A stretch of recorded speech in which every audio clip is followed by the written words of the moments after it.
Okay, so continuing on with cost functions and isocost, which are more or less the same thing. That's the cost function is 3.3, and the isocost, specifically just algebraically rearrange it, is going to be 3.6. It is a y equals mx plus b straight line, and w and r are constants.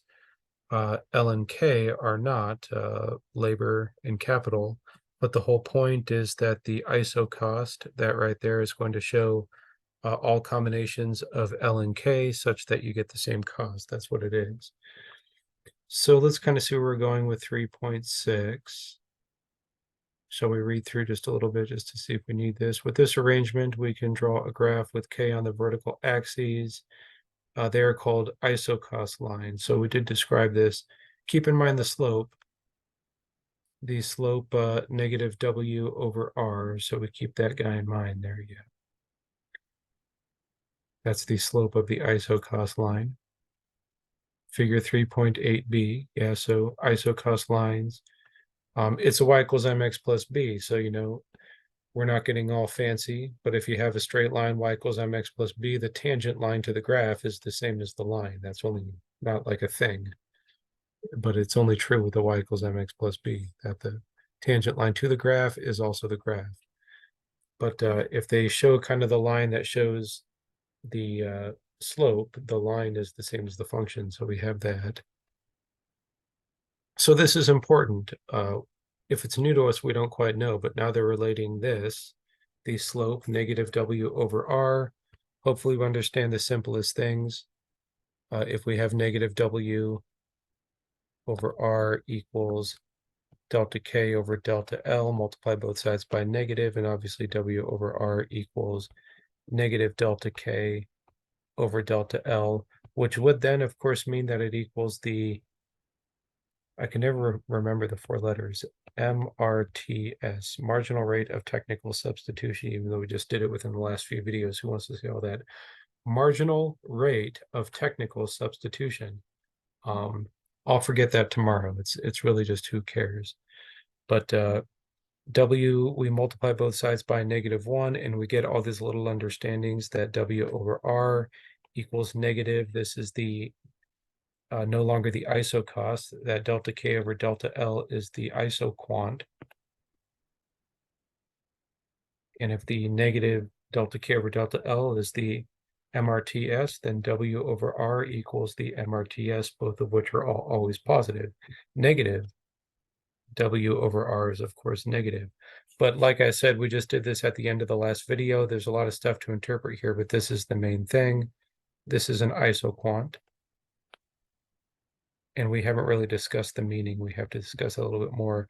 This is an isocost. Yeah, there's only one intersection point, obviously, but that whole thing we wrote out, W over R equals negative delta K over delta L.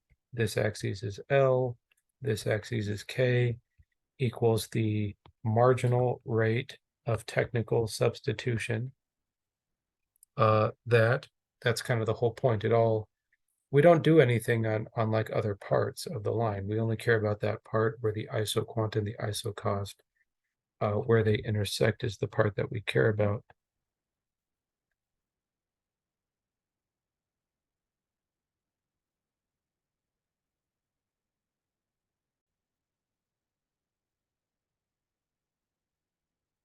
Okay, so anyways, we can kind of read through this. We can kind of scroll back to 3.2, 3.7, and all of that. 3.7 is right here. But I wouldn't really scroll back and forth. We don't need to. But this kind of describes it. Let's stop for a minute and contrast equations 3.2, 3.7, and 3.2. We started with the production function. It's all about the production function, and called its partial derivatives. The MPL, marginal production of labor, marginal production of capital. We then showed that the level curves called isoquants have a slope equal to the ratio of these partial derivatives. Yeah, so we had that. We did exactly the same for 3.7. Yeah, so basically just the outcome that we illustrated. If we kind of read that little paragraph, it's just getting to the point right here. So I think we can kind of skip this. just for the sake of time. But economic versus accounting cost, the concepts here certainly are in microeconomics. There's not a lot of math. It's just we kind of skip this. We kind of go through slowly. If you want to read, we're going to have the whole book outlined so we can just kind of move through the paragraph. But if we kind of have some homework to this section, the economic versus accounting cost is not really going to be part of it. So they're just kind of illustrating some conceptual examples.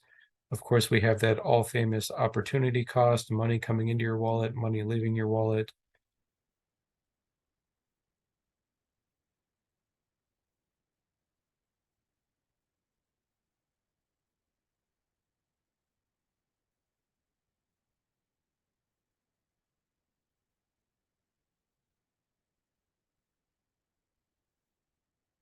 Okay, so they just wanted to kind of illustrate a concept there.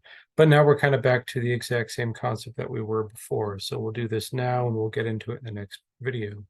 This right here is minimizing costs. We are now ready to tackle the firm's cost minimization problem. The firm has a production function and can use labor and capital at the given prices W and R.